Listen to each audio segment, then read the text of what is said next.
Hello and welcome to episode 9 of a Tiny Tunnels and Trolls trip. This is going to be the third trip into the Tower of Terror. So, in episode 7, our character Bolgar of Wiet, the metal dwarven mastermind warrior, in episode 7, he went into this Tower of Terror and encountered a lovely serpentine lady. And in episode 8, he found some vampires to fight, and he came out victorious with a little help from improvising, using stunts, as they call them in the TNT community. And so I thought I would enter a Tower of the Tower of Terror by David A. Ullery once again. By the way, look, written and illustrated by. You don't usually see, authors who can draw their own book very well, but David A. Ullery seems to be multi-talented. First thing I want to show before we begin is I had been using this kind of, bare bones character card that I had made. And I find that it's good to use very simple ones for beginning characters because likely they're not going to last long. And you don't need to allocate tons of space for all different kinds of information, like, spells and this and that. If they're very basic characters who are probably going to die. But it looks like Bolgar has started to outgrow this character card. I've also been scrolling stuff on the back, as you can see. So I decided to transfer Bolgar of Wiet to one of my deluxe character sheets that I have designed myself. And now I have plenty of breathing room for all his goodies. I'm too lacking in illustrative abilities to draw something here, but maybe I will try sometime. So I've transferred everything here, and I have the back side too that has space for equipment. And he's not a spellcaster, so these two sections I can just use for miscellaneous notes perhaps. And here we have the languages he knows: Sashara, which is for Nagas and Lamia communication, and basically Common and Elvish. And yeah, so what I noticed was last time I played, I left this character with quite a bit of money. So I'm going to go offline for a moment and buy him cool stuff before we re-enter the Tower of Terror. So let me do that now, and I'll see you in a moment. I actually noticed that I have a wooden dagger worth 666 gold, so I'm going to sell that. This price was defined in the story, in the encounter with the vampires. So that's a good chunk of change. It's possible a wooden dagger could come up as worthwhile again, perhaps against more vampires, but I'm going to sell it for 666. And it is worth that much because those vampires were fans of Iron Maiden. Okay, so I armored up a bit, even though I have a metal body to begin with. I now have a cuirass, which protects for 6, which you can see right here. And also some arm bracers protecting for 2, and greaves protecting for 2. And on the flip side, I bought a few more supplies like curare, which is a poison. So I have poison options of scorpion venom as well as curare. Their effects are listed in the book. I bought some boots just in case. I don't know. I try not to worry about clothing. You can buy individual clothing items if you want, but I generally ignore that. But I figure, it could be nice to just to say I have boots confidently in case there's some paragraph in an adventure that says, well, this you're walking on a bunch of thumbtacks. So if you don't have any solid footwear, you're going to take some damage. Whey bread is some nice some bread. It has I think the book said it had like berries and grains in it or something like that. It couldn't hurt to say that I have some food on me. And lastly, I got some lamp oil and a brass lantern. 50 ounces of the lamp oil. That's a lot to be lugging around.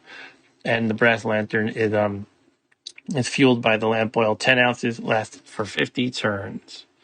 So, Bolgar of Wiet, I'm going to use my usual assumption where I'm carrying half my gold on me just in case I need it. I'll leave the silver at home. And the other half is at home too, or in the bank, or whatever imaginary stash you want to think about. So without further ado, let's once again enter the Tower of Terror. Okay, so the way it works in Tower of Terror is you roll 3d6, add them up, and that's the paragraph number that you go to. 8. Well, 8 looks like the same vampire crypt as last time, so let's roll again. 12. Paragraph 12. You have entered a room with 2 dozing, sweaty, and bloated eunuchs standing guard by a large, raised, glass-domed, circular container that is 20 feet across. The eunuch guards have not seen you yet. The reason the guards are perspiring is that there are 4 large bonfires at 4 equal points around the glass-domed circular container, making things very warm and sweaty, as well as well-lit. In the room, to investigate the glass-domed circular container, you must first attack and kill the guards. They each hold 6 feet tall, twisted, gold-plated serpent staffs with rubies for eyes. Each eunuch has a monster rating of 45. I guess I don't have much of a choice of how I approach this. If you kill them, go to 226. If you die, go to 29. And here is the picture of the scene, I guess. Okay, I guess I'm going to fight me some eunuchs here. Okay, this being TNT and the eunuchs being a little bit more powerful than me, I'm going to say that I can get off a crossbow shot since they haven't even noticed me yet. So that's going to be a missile attack roll. I'm going to use one of my 20 bolts, and I've decided that I have dipped one of the bolts, the one that I'm firing, into some curare to deal extra damage should I hit. So let's look up the missile table. Here is the missile weapons table. Since they are 6 foot tall, that puts them the target size in the large category, and I have to kind of estimate how far they are. It said the room was, 20? The domed thingy was 20 feet across, so just estimating, we're probably not in the 0 to 5 yard range, aka point blank. We're probably in the near range, 6 to 50 yards. I would say that's pretty safe. That's quite a range, actually. 6 to 50 yards is all the same. But that translates to needing to make a level 2 saving roll on dexterity to hit. So let's see what happens. Okay, so it's a level 2 saving roll that's needed. That means 25 minus dexterity or higher. It has to be rolled on 2 dice. Bolgar's dexterity, it's a little bit not clear, but he has 13. That means I still need a whopping 12 or higher. As always, Darrow applies. Darrow means doubles, add, and roll over. Therefore, if I roll like a 4 and a 4, for example, that's an 8, and I can roll again and add that to the 8. So, really, I pretty much have to have doubles, right? So let's see what happens. 12 or higher is needed to hit one of the eunuchs with the crossbow. Otherwise, we're going to get right into the fray, the melee fray. 11. Curses. That's a near miss. Bolgar has had great luck with the saving rolls before, but he just barely, the crossbow bolt just kind of whizzes by one of the eunuch's ears, and that wakes him up, and they come charging at Bolgar, and we're now into the melee. All right, this is the bottom line for this combat. We have Bolgar, who's going to be rolling 9 dice plus 32 as he wields his dwarven war axe and his enhanced poniard. Both weapons are enhanced. 21 of the adds are from his personal combat adds, from his attributes. But the eunuchs have an edge on him. Altogether, they're going to be rolling 1 more die, and they're going to have 14 more combat adds. So this doesn't look great. I could invent a stunt. I'm going to not do that immediately because I already kind of gave myself the opportunity to shoot the crossbow. But what I am going to do is use some of this delicious scorpion venom. It's not going to automatically win the combat for me or anything, but what it does is if I can hit them, it will reduce their adds that derive from their monster rating. This is per the manual how it works, by half. So I guess my hope is going to be that I can fend them off and nick them a little bit with spite damage, and so then their adds are going to be halved, and then I should be able to handle them if I can hit them both. I'll defer to later if I have to round up or down, but should set them down to something like, if I can hit them both, 10 to 10 dice plus 23, right? That would make sense.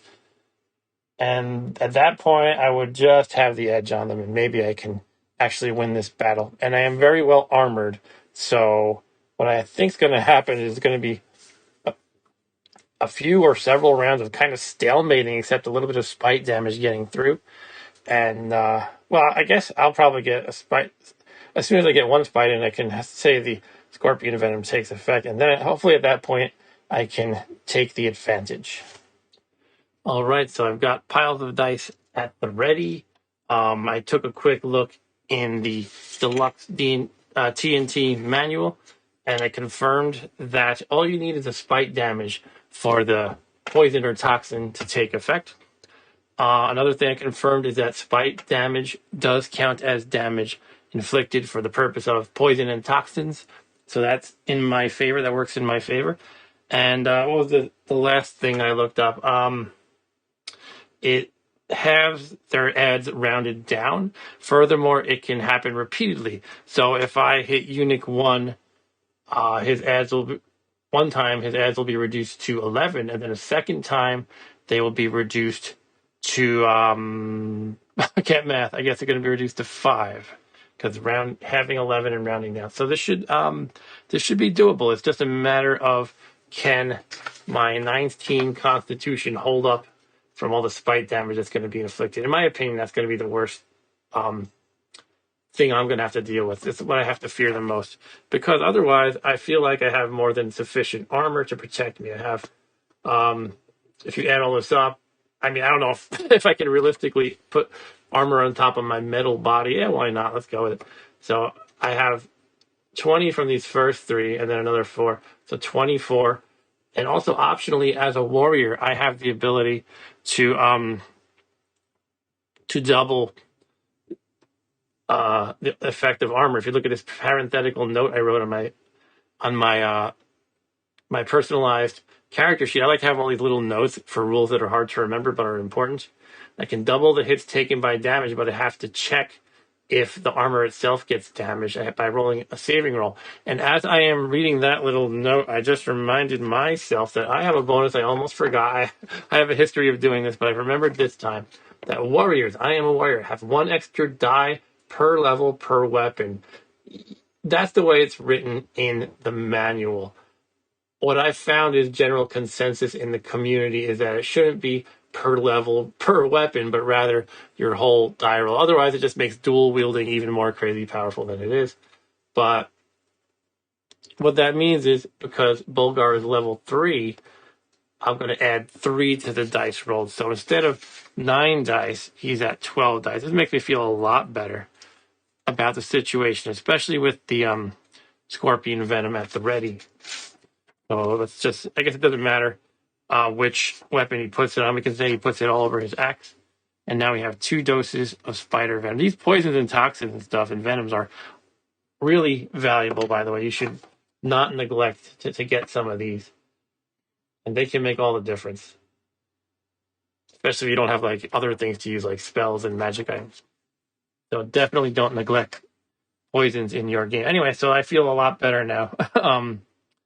So I'm going to roll 12 dice, which is all of the white dice I have here. I like to get these Chessex sets of 6-sided dice. They're great for TNT and other games in general. I don't play too many RPGs, well, in general, but the games I do play generally just use 6-sided dice. So that works out. Yeah, so this should be 12. Yep, it's 12. So let's roll. So 12 dice plus 32. By the way, I got this neat tray thingy. It's good for rolling dice. And we have to keep track of spite as well. So 10, 20. I like to group it by 10 so it's easier to add. 30, when possible. 40, 48 with 1, 2, 3 spite from each 6. So when I say 43, I hate when I do this. I'm like 43 and then I forget. 10, 20, 30, 40, 48 it was. 48 plus the 32. That takes me to 80 is my roll with 3 spite.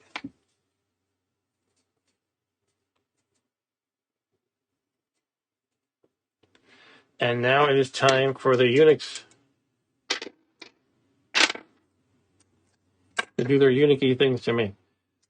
They're attacking me. Did they have any weapons? What did it say in the book? Yeah, they had these large staffs, it said.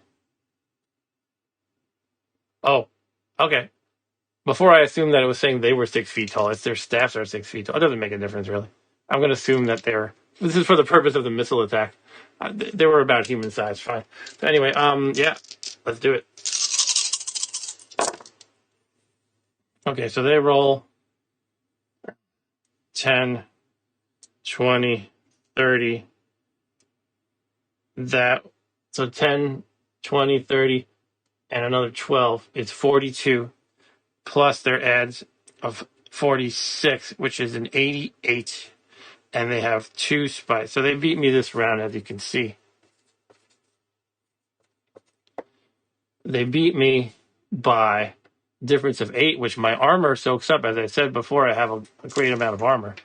But they deal 2 spite to me. However, I deal 3 spite to them. And then the poison takes effect.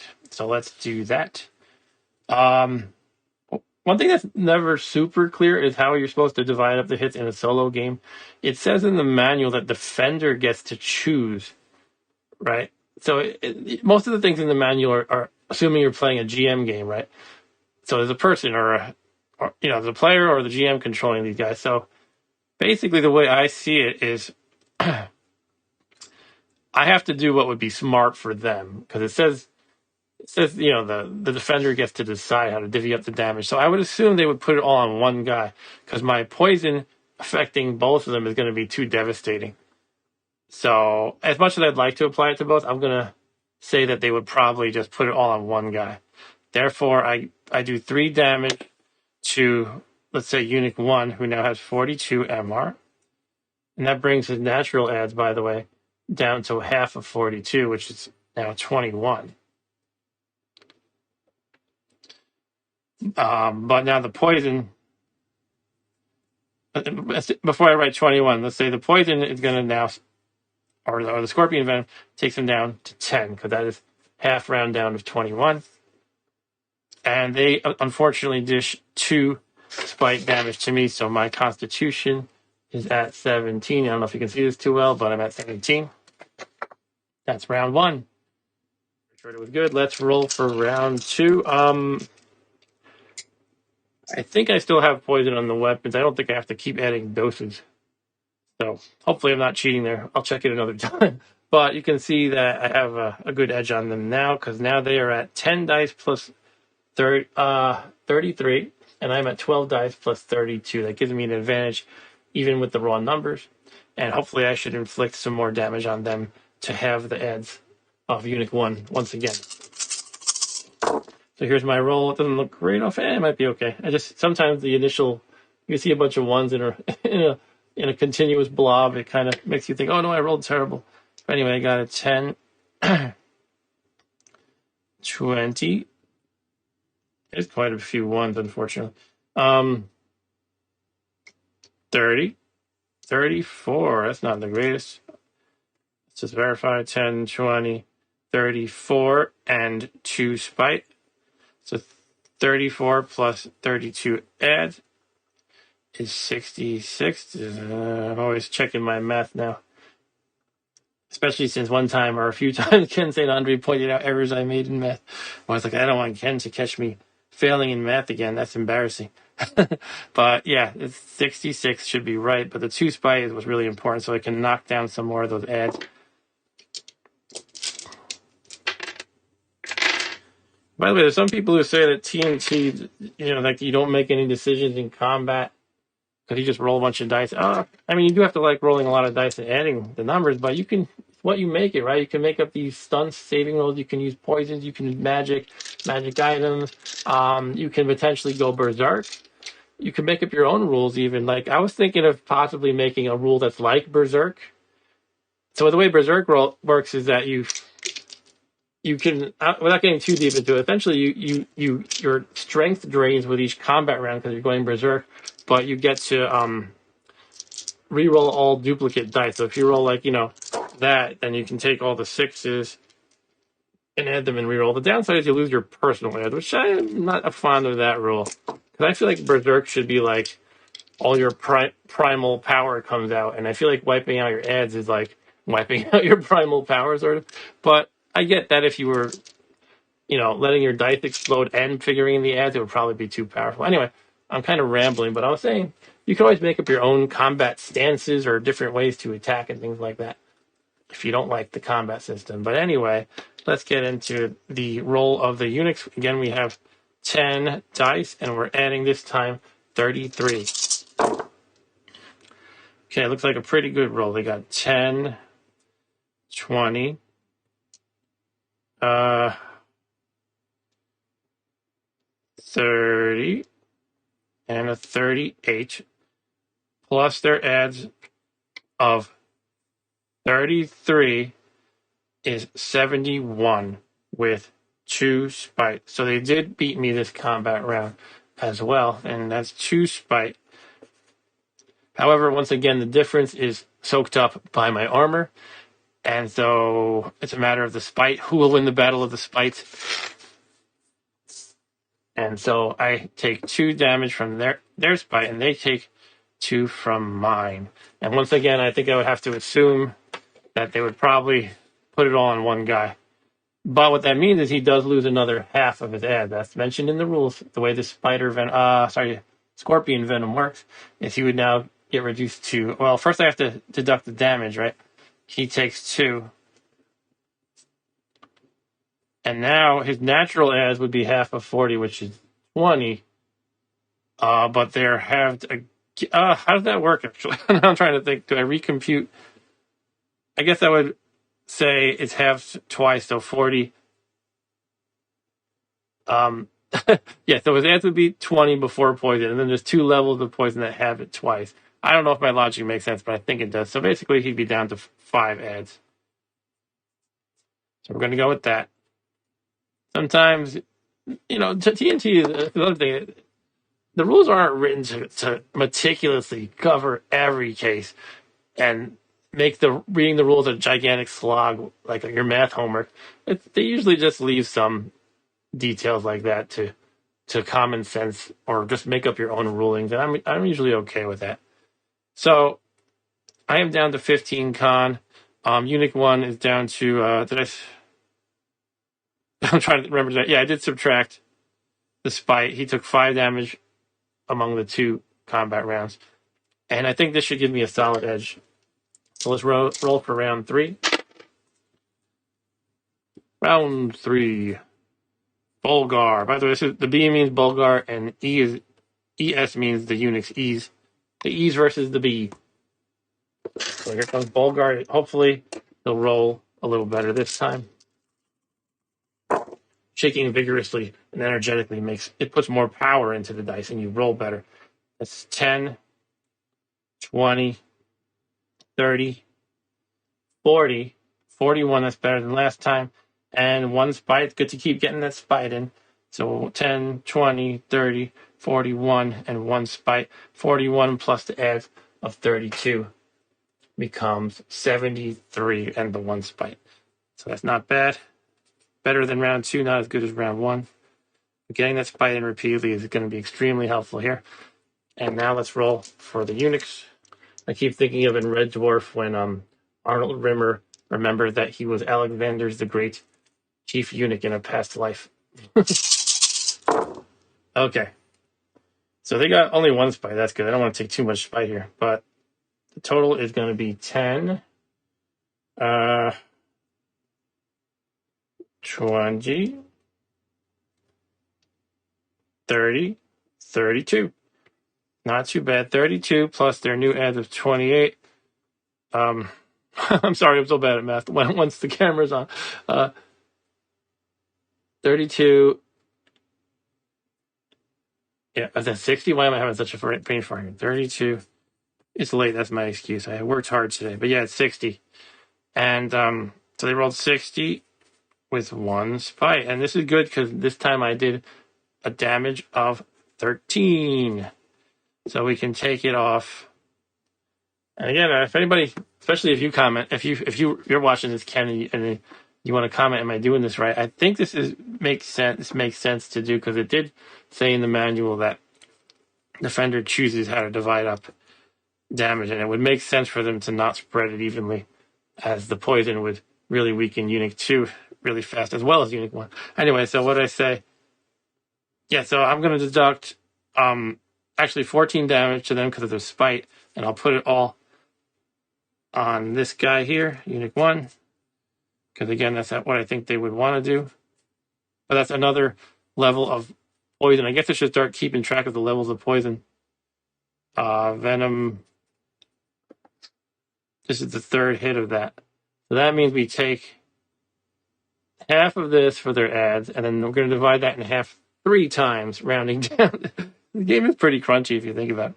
A lot of people say TNT is super simple, but there's a lot of arithmetic involved, but I don't mind it. So 13 cut in half, rounded down. Once is 6. Twice is 3, and the third time is 1. So they only have 1. This guy only has 1 ad left. But the 5 dice never goes down in deluxe rules. And I have to take 1 damage due to spite. So that's 14 con for Bolgar of Wiet.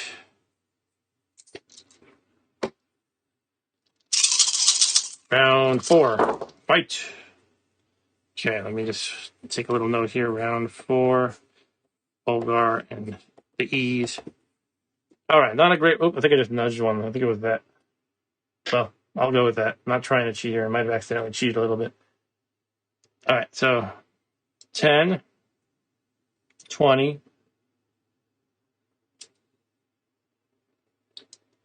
30, 32, not a good roll. 32. Oh, I missed rolling one of these dice. Did I miss it last time too? Let's see. 1, 2, 3, 4, 5, 6, 7, 8, 9, 10, 11. Yeah, I need another die.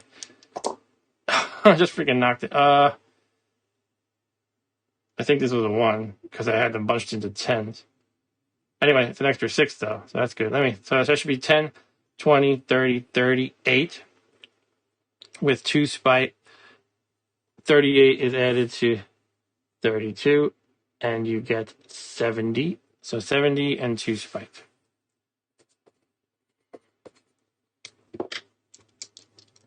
Back to the eunuchs. It's a eunuch system.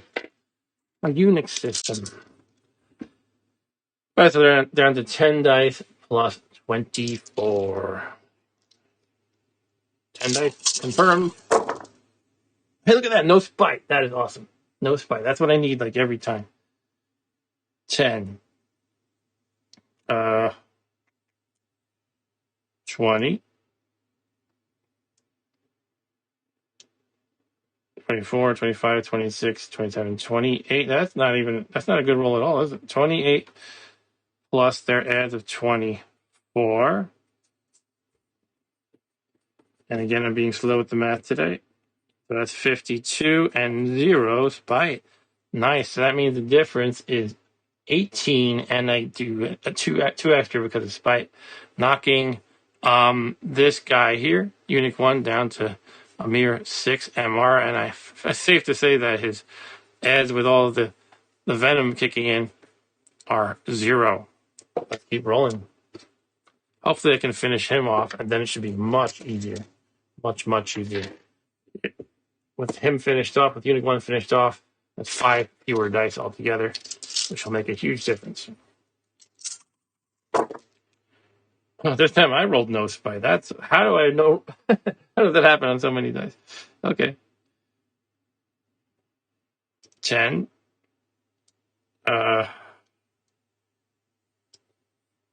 20. 30. 37. No spite. 37 plus the adds of 32 are 69. But even though, originally, early on in the battle, it was kind of important for me to get the spite in. Now it doesn't matter a heck of a lot, I don't think.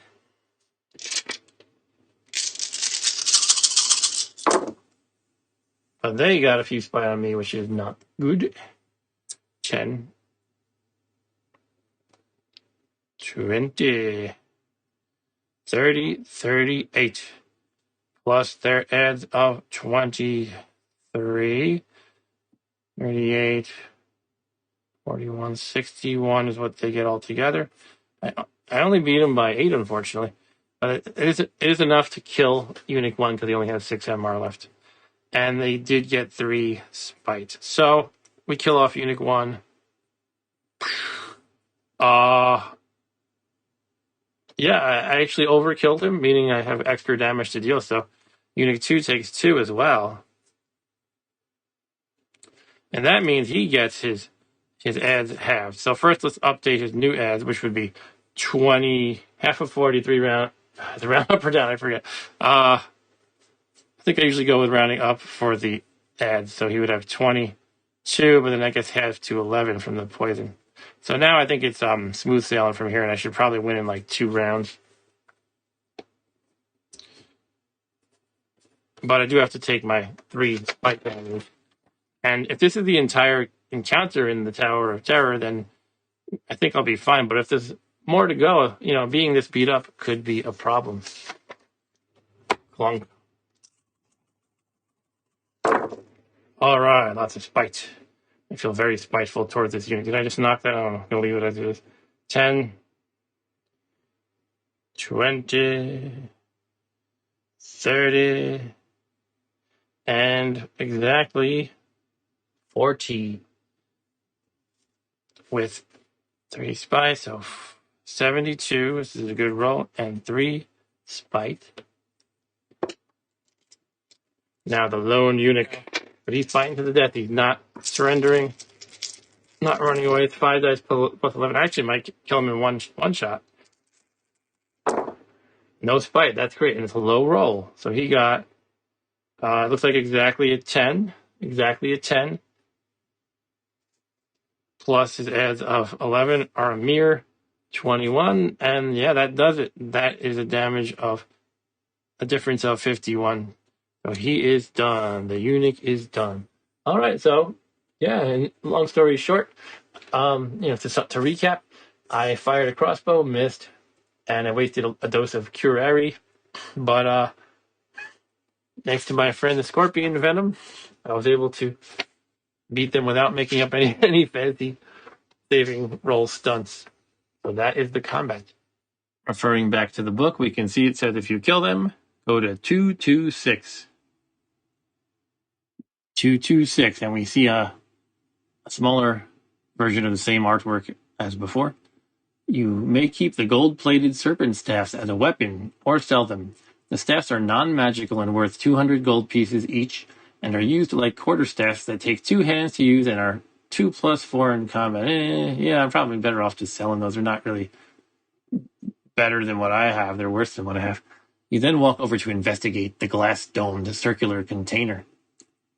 The stone base rises 3 feet from the floor. As you peer into the glass, you see that it is full of large snake eggs nestled in straw and sand. Yeah, the whole theme in this whole adventure, the Tower of Terror, seems to be like serpent gods and serpent monsters and snakes and things like that. Some of the eggs have hatched, and tiny snakes are writhing and slithering about amongst the other eggs. Other eggs you see are bulging with movement as unborn snakes try to bust out of their leathery shells. I got here just in time for the fun. You realize that you are in the hatchery for the Temple of Ophion, and that each of these eggs represents religious evil and tyrannical dominion, as well as the suffering of the common citizen. You become enraged and want to destroy the little beasties in the incubator before they are born or get too big. To break the glass with one of your weapons or the eunuch's staffs, you must first make a saving roll on strength. I guess they don't have a choice here, and that's okay, because I was figuring that's what I wanted to do anyway. But it would be interesting if there was a choice, perhaps. But this is okay. And if you make it, go to 44. If you miss it, then I'm going to not read all that, because let's see what I do. See if I make it. Okay, a level 1 saving roll on strength to smash the eggs should be no problem for Mr. Bolgar of Wiet, as the strength is 30, and level 1 means you need 20 minus strength or higher. So I need a negative 10 or higher. Now, as always, a 2 and a 1 is a fail. So let's roll. We just need anything but a 2 and a 1. We got 8. Doubles, add, and re-roll. Might as well keep going, because you get adventure points from saving roll results. And a 9. So the total is 8 plus 9, which is 17. Yep, totally made it. The vibrations of your hammering on the glass dome and the subsequent crashing down of broken glass caused more snakes to hatch from their eggs. Little baby serpents are squirming everywhere. Some are working their way out onto the floor. You must now run away like crazy or jump in and start stomping snakes with your feet. And that's so funny because I don't think it's going to actually play into the wording of the paragraph. But remember I said I wanted to get boots in case, my my bare feet had to step on anything dangerous. But now I feel more confident about snake stomping. But let's turn the page. Okay, the previous page says stomp them with your feet or attempt to chop them up with a weapon, or set the straw on fire in the broken incubator. To run, go to it's a lot of options suddenly. Wow. Run, go to 261. To stomp and smash, go to 214. To cut and slice, go to 210. To use magic spells, I can't do that. If you have a way to start a fire, go to 220. I do have matches. Otherwise, if you happen to have a serpent ring from this dungeon or can speak the snake, I can speak the snake language. Remember, we in a previous adventure, I encountered with a lamia, and I rolled on the fly miraculously as what language I had already known because I had skipped over that during character creation because you usually don't need it. But yeah, I do speak the snake language. Maybe I should try it. That sounds fun. I mean, I kind of want to just kill them, but it's a cool option to have. It's so perfect for this adventure. I've had such crazy luck with Bolgar of Wiet in this adventure. But yeah, I'm reading this. Okay, yeah, let's do it. I'm going to do the snake language speaking. So we're going to turn to 178. So here's the thing.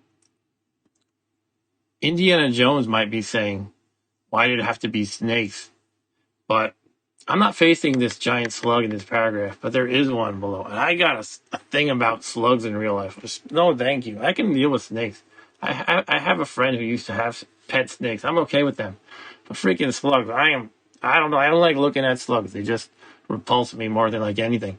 But I'm going to not look at the slug and try to look. I'm going to like cover this with my hand, my point of view between my eye and the page. There we go. All right, 178. You speak to the snakes. And although newborn, they understand you. Make a second level saving roll on charisma. This might be hard. I don't have good charisma. If you make it, go to 138.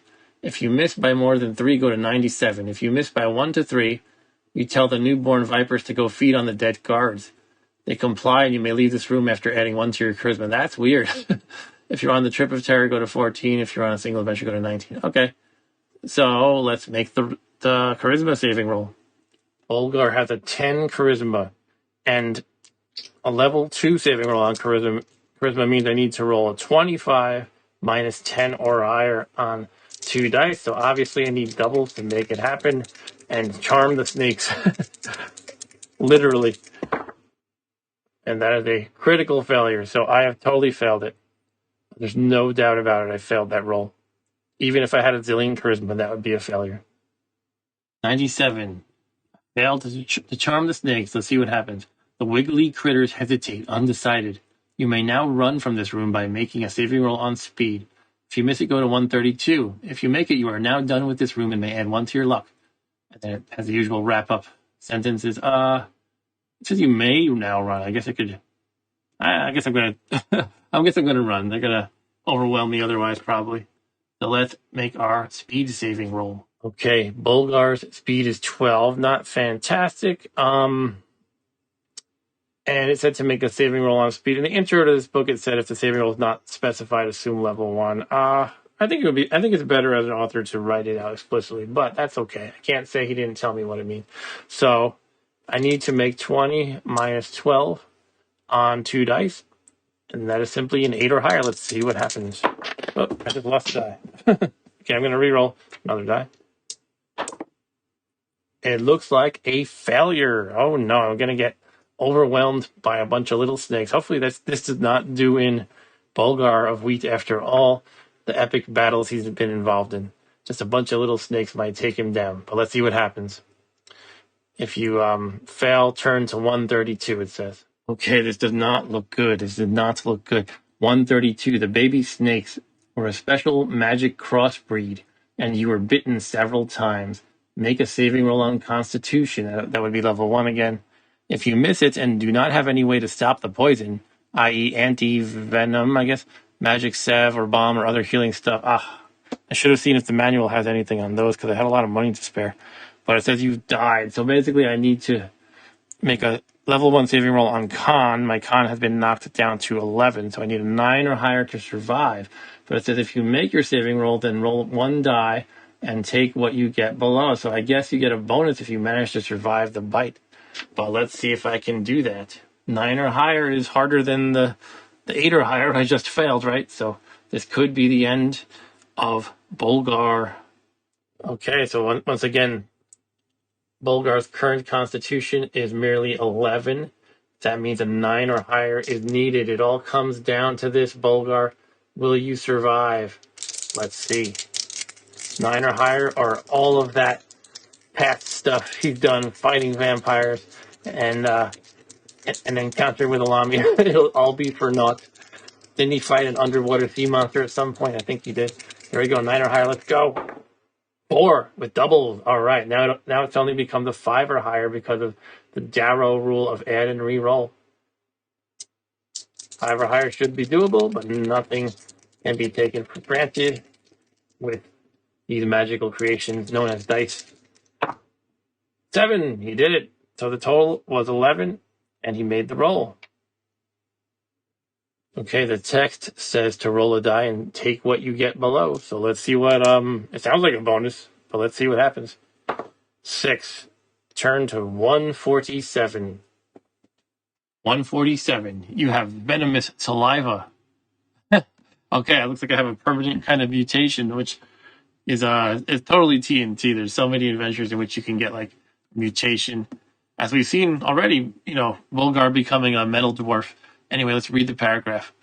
If you bite an opponent, roll 1 die and take that directly off the opponent's constitution or monster rating. Okay, you are now done with this room. And then we have the wrap up standard stuff. I'll try to think how that